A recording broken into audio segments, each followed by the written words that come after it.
तो आप सभी का स्वागत है शाकुंतलम ट्रेडिशनल स्माइल केयर में, एक आयुर्वेदा, योग, नेचुरोपैथी मेडिटेशन सेंटर पश्चिम बिहार दिल्ली में। मैं डॉक्टर वंदना त्यागी अगेन 22वां टॉपिक लेकर, सेकंड सीरीज का 22वां टॉपिक लेकर आपके सामने हाजिर हूँ, जिस टॉपिक का नाम है डेंगू फीवर। तो बीमारी की बात चलेगी, कॉज क्या है, सिम्टम क्या है, मैनेजमेंट क्या है, कैसे कैसे ये आपको ट्रबल कर सकता है डेंगू फीवर, और उसके बाद थोड़ी सी आध्यात्मिक चर्चाएं चलेंगी। बात करते हैं डेंगू फीवर की। डेंगू फीवर क्या होता है और डेंगू कैसे आ जाता है और कहाँ से आ जाता है, चिकनगुनिया कैसे आ जाता है, कहाँ से आ जाता है। देखिए, नेचर है।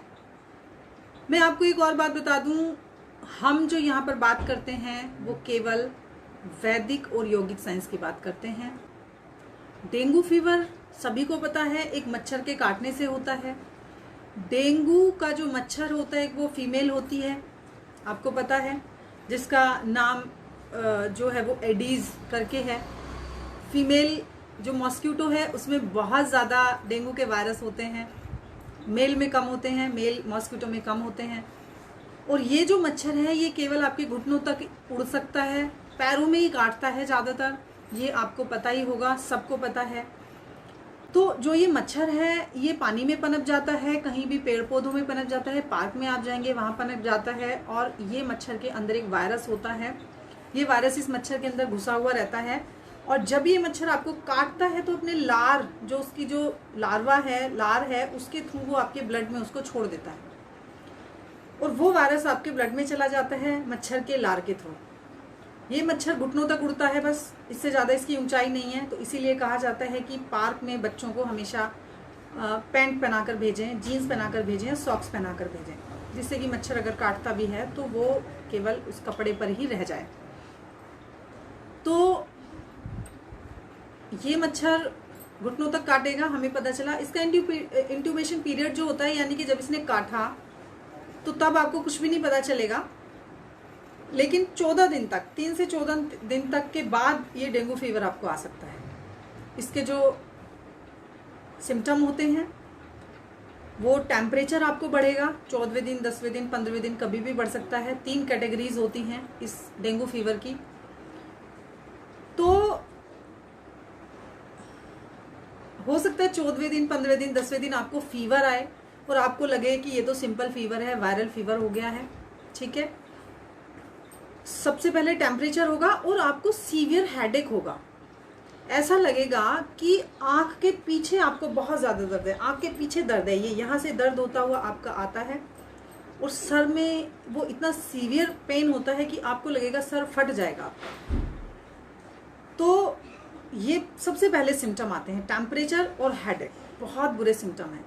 देन 1-2 दिन में आपने कोई डॉक्टर के पास गए, आपने एंटीबायोटिक कुछ डॉक्टर ने दे दी, पेन किलर दे दिया, आपको ये दे दिया, तो तुरंत एंटीबायोटिक के लेते ही, क्योंकि पर्टिकुलर आज तक डेंगू की कोई मेडिसिन या वैक्सीन तैयार नहीं हुई है।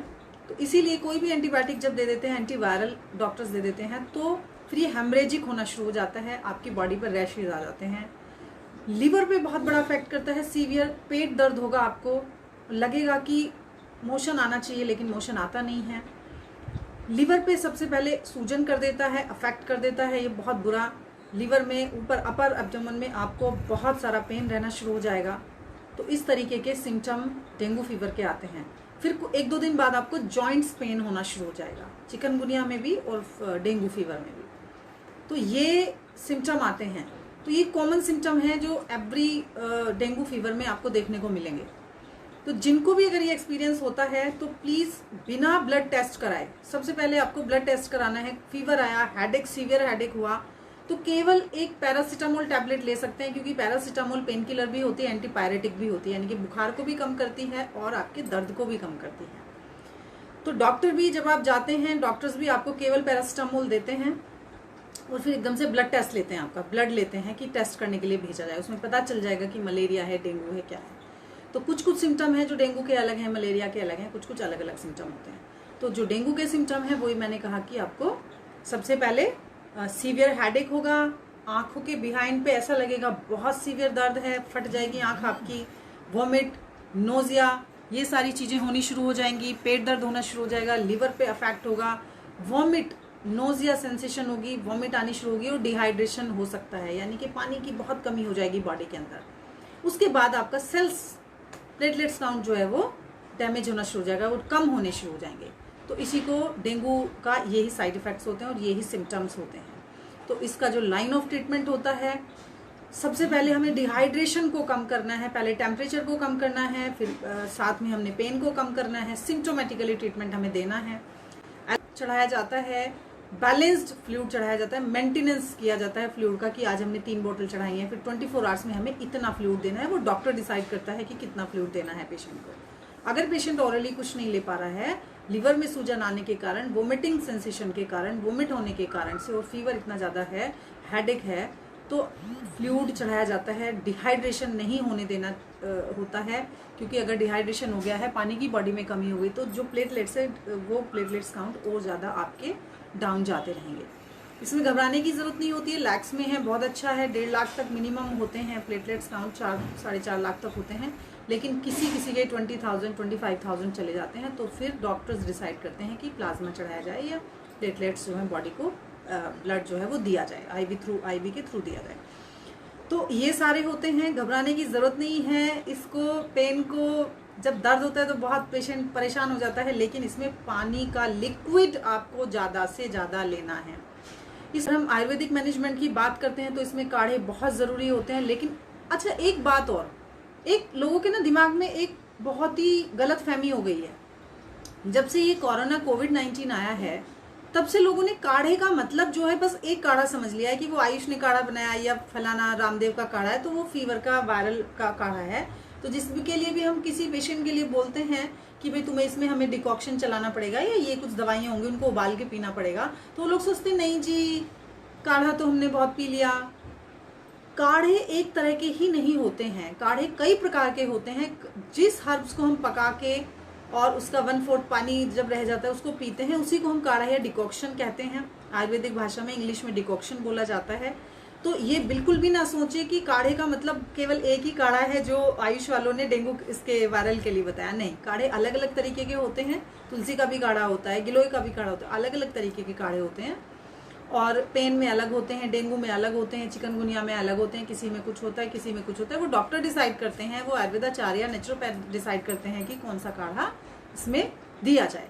तो ऐसे ही मेरे पास कई पेशेंट के फ़ोन आते हैं कि मैम काढ़ा तो हम पी रहे हैं। मैंने कहा बेटा ये काढ़ा आपके मान लो सियाटिका में हमें कोई काढ़ा देना है, पिलाना है, तो वो लोग कहते हैं कि नहीं काढ़ा तुम बहुत पी चुके। तो एक तरह का काढ़ा नहीं होते, काढ़े कई प्रकार के होते हैं। तो इसमें आयुर्वेदिक प्रोस्पेक्टिस की अगर हम बात करते हैं, पर्सपेक्टिव की अगर हम बात करते हैं, तो इसमें कुछ काढ़े पिलाए जाते हैं। जैसे इसमें पपीते के पत्तों का रस, पपीते के पत्तों को उबाल कर पिलाया जाता है। अब देखिए पपीते के पत्ते इसमें क्या करते हैं, पपीते के पत्ते को प्लेटलेट्स काउंट को नहीं बढ़ाते, वो क्या करते हैं आपकी बॉडी को डिटॉक्स करते हैं। यानी कि लिवर पे ऑलरेडी इतनी सूजन है, तो जो बॉडी में टॉक्सिक मटेरियल रुका हुआ है उसको बाहर निकालते हैं। क्योंकि फ्लूइड ज़्यादा से ज़्यादा ले रहे हैं, तो हम उसको निकालने के लिए भी कोई प्रोसेस ढूंढें तो हमारी बॉडी की धुलाई हो जाती है, सर्कुलेशन आ जाता है, बॉडी की धुलाई हो जाती है। और जैसे ही बॉडी की धुलाई होगी तो जो हमारे ब्लड में जो वायरस पनप गया है मच्छर के थ्रू जा करके वो निकल जाता है, वो बाहर चला जाता है और हमारा प्लेटलेट्स ठीक होना शुरू हो जाता है। तो हमें बॉडी के प्रोसेस को, जो बॉडी का फंक्शन है उसी को हमें मैनेज करना पड़ता है, बैलेंस करना पड़ता है, नॉर्मल करना पड़ता है। तो कुछ आपकी विल पावर डिपेंड करती है, कुछ मेडिकल मैनेजमेंट डिपेंड करता है। और इसमें प्लेंटी ऑफ फ्लूइड, आपके आयुर्वेदिक दवाइयाँ और आपकी नेचुरोपैथी के ट्रीटमेंट ही काम करते हैं। और उस टाइम आप योग प्राणायाम तो कर ही नहीं सकते, क्योंकि इतना सीवियर हेडेक होता है, इतनी वीकनेस आ जाती है, आपको ऊपर खाया कुछ नहीं जाता है, डिहाइड्रेशन हो जाता है, स्किन पर रैशेस आ जाते हैं, जॉइंट पेन हो जाता है। तो योग और प्राणायाम तो आपसे किए ही नहीं जाते 8-10 दिन तक। तो इसलिए प्राणायाम धीरे धीरे शुरू करना है और योग आसन बाद में शुरू करना है जब आप बैलेंस हो जाएं। तो फीवर तो डेंगू का आया, जब डेंगू का फीवर तो आ गया, लेकिन अब उससे हम और सीवियर सिम्टम में ना जाएं, उसके लिए हमें क्या करना है, इसके लिए हमें बिल्कुल आयुर्वेदिक मेडिसिन लेना है, आयुर्वेद डॉक्टर की सलाह से लेना है। बहुत अच्छी अच्छी दवाएं होती हैं। अब जैसे कहा जाता है कि भाई डेंगू फीवर में बकरी का दूध पीना है। अब बकरी के दूध में क्या होता है, बकरी के दूध में बहुत सारे न्यूट्रिएंट्स ऐसे होते हैं जो आपकी बॉडी के लिए बहुत अच्छे होते हैं, आपको स्ट्रेंथ देते हैं, जो भैंस के दूध में भी नहीं होते हैं और गाय के दूध में भी नहीं होते हैं। और वो इजी डाइजेस्टेड होता है, जो आपका लीवर उसको पचा पाता है। और क्योंकि उसमें वो लिक्विड है तो इसलिए कहा जाता है बकरी का दूध पीजिए। बकरी के दूध में कोई ऐसा नहीं होता कि प्लेटलेट्स को ही बढ़ा देगा, डेंगू फीवर के लिए कोई एंटीबायोटिक होता है। आपकी बॉडी को स्ट्रेंथ देने के लिए, आपकी बॉडी को मजबूत करने के लिए, आपकी एंटीबॉडीज तैयार करने के लिए आपका जो बकरी का दूध है वो काम करता है। ऐसे ही पपीते के पत्तों का काढ़ा होता है, और भी बहुत सारी चीज़ें। गिलोय का काढ़ा जरूर पीना है, इम्यूनिटी एनहेंसर है। गिलोय का काढ़ा तो वैसे भी पीते रहना है आजकल, बहुत ज़रूरी है। तो ये सारे सिम्टम हुए, ये हमारे नेचुरोपैथी के सिम्टम की अगर हम बात करते हैं तो अगर फीवर है, हेडेक बहुत ज़्यादा है, तो आप वो कोल्ड पैक सर पर रख सकते हैं, यानी कि ठंडे पानी में तौलिए को भिगोकर निचोड़ कर अच्छे से उसको सर पे माथे पे रखिएगा, और माथे पे रखकर उसको फीवर को कंट्रोल करने की कोशिश करनी है। आप अपने हाथों पैरों को भी ठंडे पानी से पोंछ सकते हैं, जिससे कि आपको रेस्ट मिलेगा, आराम मिलेगा। लेकिन पैरासीटामोल टैबलेट केवल लेनी है, और प्लेंटी ऑफ फ्लूइड लेना है, लिक्विड डाइट लेनी है। पपीता, कीवी खाना है, पपीता खाना है, बहुत पतली आपको खिचड़ी बनाकर खानी है, और गिलोय का काढ़ा पीना है। कुछ आयुर्वेदिक डॉक्टर से सलाह लेकर वो दवाइयाँ खानी हैं, बहुत ज़रूरी हैं। और प्राणायाम, धीरे धीरे गहरी श्वास लेना, गहरी छोड़ना, गहरी लेना, गहरी छोड़ना, ये काम करना है, जिससे कि ब्लड सर्कुलेशन आपका फंक्शन में आ जाए। तो अब इसके प्रिवेंशन की हम बात करते हैं कि भाई डेंगू या चिकनगुनिया या कोई भी वायरल फीवर नहीं हो, उसके लिए क्या करें। अब देखिए, जैसे कोविड-19 का वायरस है, वो तो दिखता भी नहीं है, वो कहाँ से आ रहा है, किसको आ रहा है और किसके थ्रू किसको चला जा रहा है, कुछ नहीं पता चल रहा है, वो बिल्कुल दिखता ही नहीं है। लेकिन मच्छर तो हमें दिखते हैं। अब ये तो ज़रूरी नहीं है कि वो डेंगू का मच्छर ही हमें दिखे कि यही मच्छर डेंगू का है। बहुत सारे मच्छर होते हैं, उसमें कौन सा डेंगू का है हम क्या कह सकते हैं, कौन सा चिकनगुनिया का है हम क्या कह सकते हैं। तो इसलिए अपने घर के आसपास पानी जमा ना होने दें, ठीक है। गमलों में पानी डालें तो नीचे छेद होना चाहिए गमले के, जिससे एक्स्ट्रा पानी वो निकल जाए। पानी उतना ही पौधा जितना पिए उतना रखें। हाइजीन का बहुत ध्यान रखें, हाइजीन ना हो, क्योंकि पानी में, रुके हुए पानी में मच्छर पनपते हैं, तो इसीलिए कहा जाता है कि पानी आसपास इकट्ठा ना होने दें। दूसरा, अपने गमलों की, अब मौसम चेंज हो रहा है तो अब जो है गमले इधर उधर को सारे पेड़ पौधे बढ़ गए हैं, उनकी टहनियाँ इधर उधर बढ़ गई हैं, उनकी कटिंग छटिंग करें पौधों की, जिससे कि वहाँ पर मच्छर बैठने या मक्खियाँ बैठनी शुरू ना हो। ये सीज़न बहुत ज़रूरी होता है। उधर बसंत का, मार्च का सीज़न, और ये सीज़न अक्टूबर नवंबर का सीज़न, जिसमें आप अपने पौधों की नलाई गुड़ाई करें, नए पौधे लगाएं और कटिंग करें। जो पुराने पौधे हैं, जो बड़े पौधे हैं, उनकी कटिंग करें। तो खासकर गमलों का बहुत ध्यान रखना है। पार्क में अगर जाते हैं तो आप पूरी पजामी पहनकर जाएं, फीमेल पूरी पजामी पहनकर जाएं, और बच्चों को जीन्स या पजामा पहनाकर भेजें।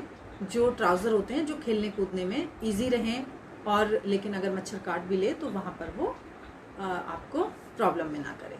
तो ये बहुत ज़रूरी है। हमारे इंडिया का कल्चर ये है कि हम अपने घर से कूड़ा साफ़ करते हैं और सड़क पर फेंक देते हैं। इसका ध्यान रखें। हमें अपना देश बनाना है, हमें अपने देश का स्वास्थ्य बनाना है, हम सबको मिलकर बनाना है। हम लोग जो हैं मेडिकल टीम है, हम मेडिकल टीम सलाह दे सकते हैं, और कुछ आपदा आई तो उसमें हम जुट कर काम कर सकते हैं। लेकिन जो पब्लिक है, जो जनता है, वो प्रिवेंशन का काम कर सकती है। प्रिवेंशन का काम याद रखिए केवल एक ही लोग कर सकते हैं, वो होती है जनता, वो होती है पब्लिक। प्रिवेंशन के लिए, जो कम्युनिटी हेल्थ है, उसके लिए पब्लिक बहुत बड़ी जिम्मेदार होती है। तो इसलिए प्रिवेंशन करने के लिए आपको पब्लिक को सामने आना होगा। अपने ध्यान रखें, अपनी गलियों में बड़े बड़े डस्टबिन रख सकते हैं, ढके हुए डस्टबिन हों, जहाँ पर आप अपना कूड़ा डाल दें और एमसीडी की गाड़ी आए और ले जाए उठाकर, ठीक है। कुछ भी ऐसा करें। किचन का वेस्ट मटेरियल जो है उसको आप अलग अलग करके कलेक्ट करें। चाय की पत्ती जो होती है उसका खाद बन जाता है, उसे गमलों में डालें। आप इस तरीके का खाद गमलों में डालें, पानी उतना ही दें। गमला अगर आप रखते हैं घर में तो उसको बच्चों जैसी केयर करें। बच्चों जैसी केयर होती है गमले की और एक पैट्स की, ठीक है। आप पौधे आपसे बात करना शुरू करते हैं। तुलसी का पौधा भी आपसे बात करेगा अगर आप वो करोगे। और एक चीज़ और मैं बता दूं, तुलसी का काढ़ा, कोई भी गर्म चीज़, गर्म वाली जो चीज़ होती है, तुलसी का काढ़ा होता है, ये सब चीज़ें होती हैं, वो डेंगू फीवर में नहीं देना है, बिल्कुल नहीं देना है डेंगू फीवर में, क्योंकि डेंगू फीवर पित्तज होता है, उसमें पित्त बढ़ा हुआ होता है, ठीक है जी। तो ये ध्यान रखने वाली बहुत ज़्यादा बात है, इसको आप ध्यान रखिए। डेंगू फीवर कैसे आ जाता है, कारण क्या होते हैं, सिम्टम क्या होते हैं, मैनेजमेंट क्या होता है, आयुर्वेदिक नेचुरोपैथी मैनेजमेंट क्या होते हैं, ये मैंने आज बताया। आज कीजिए, लाइक भी कीजिए। डिस्क्रिप्शन बॉक्स में मेरे सारे फ़ोन नंबर्स हैं, आप आइए। कोई भी क्रॉनिक डिजीज़ है, घबराना नहीं है, फ़ोन कॉल करना है, अपॉइंटमेंट लेना है और सलाह लेनी है। शाकुंतलम ट्रेडिशनल स्पाइनल केयर एक ऐसा सेंटर है जहां पर स्पाइन की डिजीज़ को मेन टारगेट किया जाता है, लेकिन कोई भी डिजीज़ हो, स्किन डिजीज़ हो जो क्रॉनिक है, कट्टर डिजीज़ है, रूमेटॉइड अर्थराइटिस है, सोरियासिस है, बहुत सारी ऑटो इम्यून डिजीज़ भी हैं जिनको वैदिक और योगिक साइंस के थ्रू, आयुर्वेदा, नेचुरोपैथी, योग, मेडिटेशन के थ्रू ही हम लोग ठीक करते हैं। पूरी टीम लगी हुई है, हमारे आयुर्वेदाचार्य हैं, हमारे नेचुरोपैथ हैं, योगाचार्य हैं। तो आप जो है आकर के बात कर सकते हैं, अपॉइंटमेंट ले सकते हैं और वहाँ पर पे अपना ट्रीटमेंट शुरू कर सकते हैं। तो ये आज का सेशन था। थैंक यू सो मच, सभी का धन्यवाद। कल फिर मिलते हैं एक नया टॉपिक लेकर। प्रणाम।